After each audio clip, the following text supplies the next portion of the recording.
બાળકો સોસાયટીના આંગણે હસતા રમતા હતા. એમાં જ નિર્દોષ હાસ્ય એક પળમાં ચીસોમાં ફેરવાઈ ગયું. નોબેલનગર સરદારનગર વિસ્તારમાં આવેલી શિવ બંગલો સોસાયટીમાં ગઈકાલે એક હૃદય વિદારી ઘટના બની છે. માત્ર 3 વર્ષની એક નાની બાળકી પોતાના મિત્રો સાથે સોસાયટીના પ્રવેશદ્વાર પાસે રમી રહી હતી. ત્યારે કાળા કલરની કાચવાળી અને નંબર પ્લેટ વગરની એક 4 વ્હીલર અચાનક જ સોસાયટીના ગેટ તરફ દોડી આવી. કાર ચલાવતો હતો એકમાત્ર 15 વર્ષનો કિશોર અને એક પળમાં બાળકી પર કાર ચડી ગઈ. આ બનાવ જોતા જ સ્થળ પર ચીસો મચી ગઈ. રમતા બાળકો ભયભીત થઈ ગયા અને સોસાયટીના રહેવાસીઓ તાત્કાલિક દોડી આવ્યા. ઝડપભેર બાળકીને હોસ્પિટલ ખસેડવામાં આવી, જ્યાં હાલ તે સારવાર હેઠળ છે.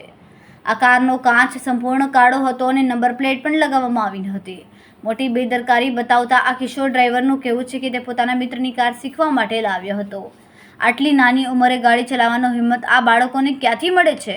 અને ક્યાં છે એ માતા પિતા જેમના હાથોમાં આવા કિશોરો સ્ટીયરિંગ લઈને જીવના જોખમે સર્જી રહ્યા છે? પોલીસે હાલ અકસ્માતનો ગુનો નોંધ્યો છે અને વાહન જપ્ત કર્યું છે. પરંતુ સોસાયટીના રહેવાસીઓ માંગ કરી રહ્યા છે કે બેદરકારીપૂર્વક વાહન ચલાવનારા આ કિશોર વિરુદ્ધ કડક કાર્યવાહી થાય, જેથી આવો બનાવ ફરી કોઈ ઘરમાં શોક ન લાવે. આ બનાવે એક મોટો સવાલ ઊભો કર્યો છે કે શું શહેરમાં કાયદાનો ડર હવે ખોવાઈ ગયો છે? અને શું હવે બાળકોને રક્ષિત રાખવા માટે આપણે વધુ કડક નિયમો નહીં બનાવીએ?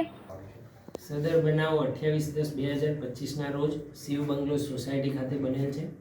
સદર બનાવમાં એક સ્વિફ્ટ કારના ચાલક સોસાયટીમાં પ્રવેશતી વખતે 3 વર્ષની બાળકી છે જેનું નામ દીવા છે, જેને શરીરે ઈજાઓ પહોંચાડીને અકસ્માત કરેલ છે. અને આ કામમાં જે વાહન ચાલક છે, સદર સ્વિફ્ટ ચાલકના વાહન ચાલક, એની ઉંમર કાયદાના સંઘર્ષમાં આવેલ કિશોર છે, જેની ઉંમર 15 વર્ષ છે. સાહેબ, શું બનાવ બન્યો હતો? સીસીટીવી જોતા જે લાગી રહ્યું છે કે એક આબાદ બચાવ થયો કે જે કઈ રીતની સ્પીડમાં આવી અને તેને ટર્ન લીધો, શું? શિવ બંગલો સોસાયટી ખાતે સદર કારના ચાલક કે જે કાયદાના સંઘર્ષમાં આવેલ કિશોર છે, તેને વળાંક લેતી વખતે બાળકી રમતી હતી અને અડફેટે લઈને અકસ્માત કરેલ છે.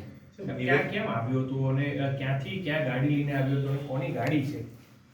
સદર બાબતે કોની ગાડી છે તેની તપાસ ચાલુમાં છે અને તે ત્યાં શિવ બંગલો સોસાયટી ખાતે રહેતા તેના મિત્ર યુવરાજ ચાવડાને મળવા આવ્યો. સર, ખાસ તો ગાડીમાં બ્લેક કાર છે, નંબર પ્લેટ નથી અને સગીર વયનો યુવક ગાડી ચલાવતો હતો. આ સમગ્ર ઘટના બાબતે બેદરકારીપૂર્વક કોની સામે ગુનો દાખલ થશે, કયા પ્રકારની કાર્યવાહી થશે? સદર બાબતે પ્રાથમિક તપાસના અંતે હાલ એક ફરિયાદ દાખલ કરી દેવામાં આવી છે અને આગળની તપાસમાં જે ગાડીના માલિક છે તેની વિરુદ્ધ ગુનો દાખલ કરવામાં આવશે.